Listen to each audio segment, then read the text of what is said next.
Bismillahirrahmanirrahim. Assalamualaikum warahmatullahi wabarakatuh. Berjumpa kembali bersama saya, Zumare, yang masih di YouTube channel Tuhan Tidak Pernah Iseng. Yang kali ini, insya Allah memasuki edisi baru, yaitu edisi Kisah Sahabat Kang Rey. Dan untuk video pertama akan menceritakan kisah yang didapatkan dari seorang pemuda, bahkan sangatlah muda, yang mana dari penuturannya dia tertipu komplotan penjahat penyimpangan seksual melalui sosial media online. Saya dan dia berjumpa di tempat yang sudah dijanjikan, dan dialah yang memilih tempat itu. Sebut saja namanya Abil. Jelas bukan nama sebenarnya. Usianya sangatlah muda dari perkiraan apa yang saya lihat. Berbadan langsing dengan memakai pakaian ala anak muda zaman sekarang. Atasan menggunakan hoodie warna hitam, bergambar animasi yang tidak terlalu begitu jelas apa tulisannya. Celananya model gombrang yang terbuat dari jin terlihat kedodoran. Dia menutup hampir seluruh kepalanya dengan tutup hoodie dan wajahnya tertutup masker, juga kacamata hitam. Hanya terlihat bagian dahi dan alisnya saja yang saya perhatikan. Saya tahu itu adalah Abil, karena sebelumnya dia menyebutkan ciri-ciri dia kalau saya mencarinya nanti. Dan saya pun menyapanya sambil menyodorkan tangan untuk berjabatan. Dia menyambutnya dengan berdiri seraya menyebutkan namanya ketika saya lebih dulu menyapa. Assalamualaikum, ini Abil kan? Saya Kang Rey. Oh iya Kang, saya Abil, jawab dia dan segera berdiri menyambut tangan saya. Dan saya pun mempersilahkan dia kembali untuk duduk. Itulah obrolan awal antara saya dan Abil yang janjian ketemu di sebuah taman luas di komplek elit seputaran Bandung Timur. Saat itu sekitar jam 4 sore, sesuai dengan perjanjian yang disetujui. Sejenak, saya dan Abil terpaku tidak ada yang membuka pembicaraan. Saya memandang sekitar, dengan pemandangan utamanya yaitu danau yang di tengahnya ada air mancur. Di pinggir-pinggir danau, berjejer pohon-pohon rindang yang dihampari rumput hijau yang sedap dipandang mata. Ya, memang saya tahu, kalau tempat itu adalah tempat yang sering didatangi banyak orang untuk sekedar refreshing atau olahraga jogging. Ada juga yang nongkrong dan ngobrol sama teman-temannya. Saya lihat ada yang duduk-duduk di pinggir danau, di bawah pohon rindang. Ada yang foto-foto dengan latar danau dan air mancurnya juga. Dan ada juga yang olahraga bareng teman-temannya. Dan saya, juga Abil, duduk bersebelahan di bangku yang memang disediakan untuk orang-orang yang ingin santai tepat menghadap danau. Saya pun akhirnya memulai pembicaraan untuk memecah kebuntuan saat itu. Saya tanpa basa-basi menanyakan sama Abil tentang apa maksud dia ingin bertemu dengan saya. Dan Abil pun mengatakan kalau dia sengaja menginbox saya menggunakan Facebook temannya karena ingin ngobrolin kemelut hidupnya yang terjadi selama ini. Abil juga mengatakan kalau dia saat itu lagi dalam posisi hancur, tidak tahu apa yang harus dilakukan. Makanya dia meminta ketemu saya. Saya pun memberikan waktu sebanyak-banyaknya untuk Abil kalau memang mau mengatakan apa yang jadi penyebab semua itu. Lalu Abil pun mengiyakan. Sebelum dia mulai berbicara, dia membuka masker dan kacamatanya. Terlihat wajahnya yang memang dia masih sangat muda. Kulitnya sawo matang. Dan ya, saya akui, dia bisa dibilang anak yang cakep. Tapi, di balik wajahnya tersebut, tersirat beban pikiran yang tertumpuk di otaknya. Itu terlihat dari rautnya yang ditekuk dan sorot mata yang sayu namun kosong, memandang ke arah danau. Dan mulailah dia berbicara. Oh iya, sebentar ya sahabat, mohon maaf nih. Sahabat semua, saya tidak membuat terlalu banyak dialognya di sini. Karena mungkin obrolan kami menggunakan bahasa Sunda. Jadi saya langsung saja akan menjelaskan apa yang Abil ceritakan dengan gaya saya bercerita. Oke ya? Baiklah, kita lanjutkan cerita Abil. Abil mulai berbicara dengan suara khas anak ABG yang sedikit ngebas ala anak SMA. Dia mengatakan bahwa hidupnya kini penuh dengan kemelut yang berawal dari sejak SMP kelas 2. Dia juga menyebutkan kalau dia adalah anak terbesar di keluarganya yang beradik 3. Yang satu masih berusia 5 tahun dan yang 2 sedang sekolah SD.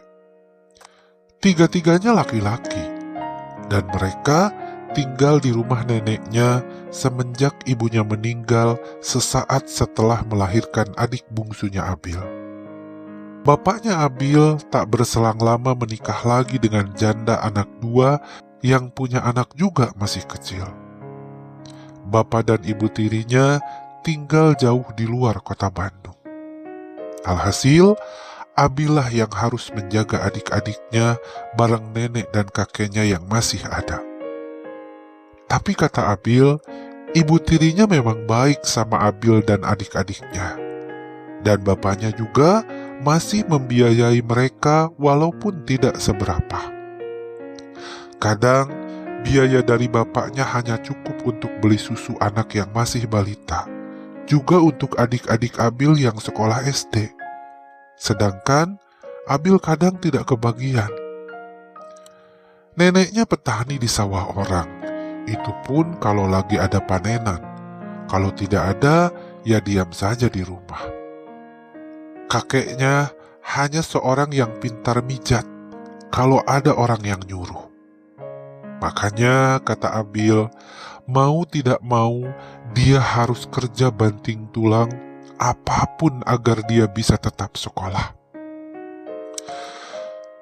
Abil mengatakan itu semua dengan raut wajah yang begitu sedih. Abil pun kembali bercerita. Kalau dia terkadang ikut kerja ke orang jadi kuli bangunan. Atau kadang dia jadi tukang parkir kalau ada keramaian juga pasar tumpah di daerahnya. Pokoknya Abil menyebutkan asal dia dapat upah berapa saja, apapun dia lakukan.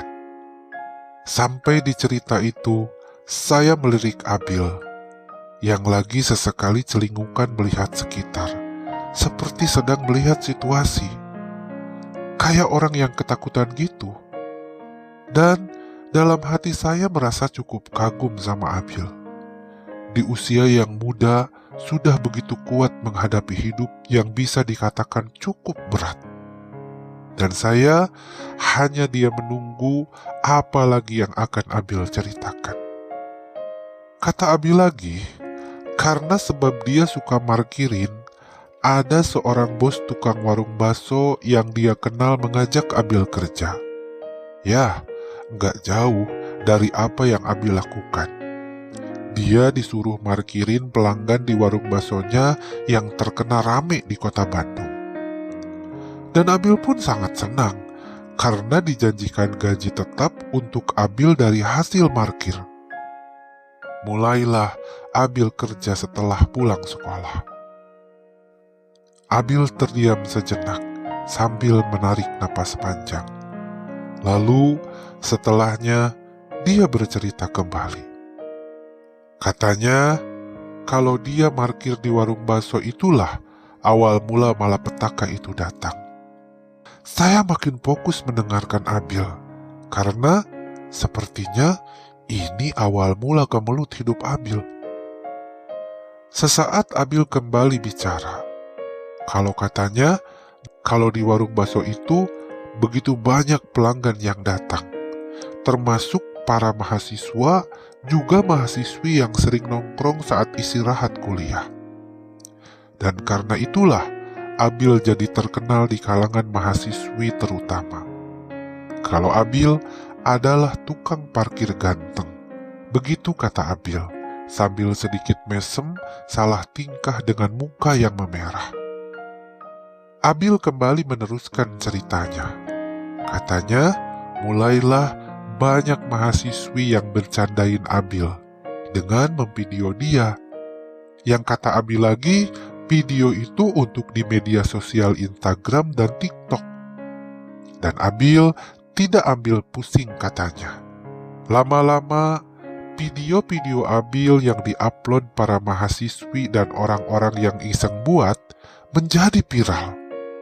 Alhasil, warung bakso itu makin rame. Oleh karena pada penasaran akan tukang parkirnya. Kata Abil, dari viral itulah si bos yang punya warung merasa senang.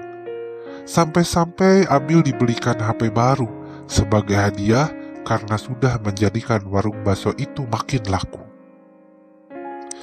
Saat memiliki HP baru, Abil benar-benar senang karena katanya baru kali itu dia punya HP. Sejak lama dia gak pernah punya HP karena dia sadar orang tuanya tidak mampu membelikannya. Abil berujar alasan dia tidak minta HP juga karena kasihan sama ibunya yang sakit-sakitan. Kadang, kata Abil, ketika masa kopi dulu, belajar secara online dia ikut nebeng sama temannya yang punya HP. Maka dari itu, dia sangat bahagia diberi HP sama bos warung baksonya. Dari mulai viral itulah, sampai dia punya HP, dimulailah kejadian yang tak disangka oleh Abil akan membuatnya hancur. Saat punya HP baru, Abil pun diajarkan sama teman-temannya untuk membuat akun sosmed, seperti Instagram dan TikTok. Karena katanya kan lagi viral nih, siapa tahu dia jadi nambah terkenal kalau punya akun sendiri. Dan Abil pun mengiyakan saja. Beberapa waktu setelah Abil punya akun sosial media, lumayan cukup meledak followernya, sampai ribuan. Dan setiap Abil post video atau foto, banyak yang memuji-muji. Padahal kata Abil, itu dilakukan iseng aja untuk hiburan. Kadang dia lagi parkir divideoin temen sesama tukang parkir. Atau kadang lagi makan bakso saat ditraktir mahasiswi yang naksir. Atau juga sekedar foto seadanya. Tapi memang hasilnya bagus. Banyak yang like, banyak yang komen, bahkan banyak yang DM. Abil seneng katanya, tapi yang lebih penting dia seneng punya HP karena digunakan untuk menghubungi bapaknya kalau ada keperluan. Dan begitupun bapaknya bisa tahu keadaan adik-adik Abil di sini. Jadi kata Abil, dia gak mikir viral, yang lebih penting adalah keluarganya. Sampai di kalimat itu, Abil terdiam seraya menundukkan kepalanya menatap tanah. Dan saya hanya diam sambil bergumam dalam hati. Abil, anak malang yang pekerja keras dan baik sama keluarga. Beberapa saat, Abil kembali berkata, yang katanya dari mulai dia baca-baca DM, tertariklah dia sama satu DM dari seorang wanita yang katanya cantik sekali di setiap postingannya. Abil memperkirakan usia wanita itu sama kayak dia, Katanya masih kelas 2 SMP.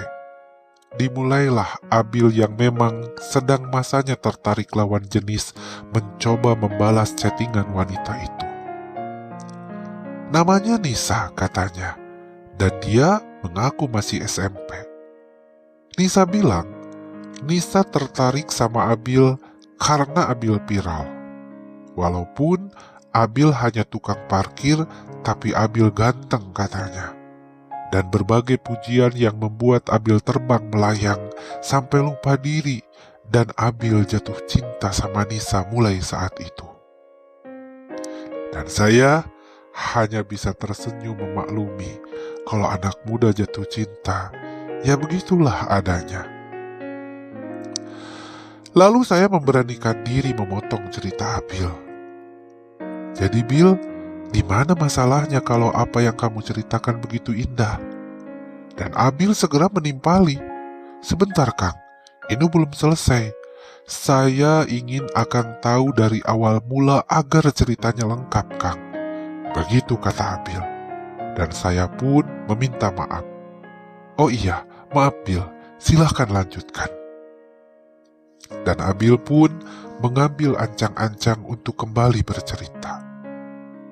Jadi Kang, dari mulai saya kerja di warung bakso itu, lalu saya viral, terus saya punya HP, dan membuat akun sosmed, sampai akhirnya saya mengenal Nisa, inilah cikal bakal kehancuran hidup saya.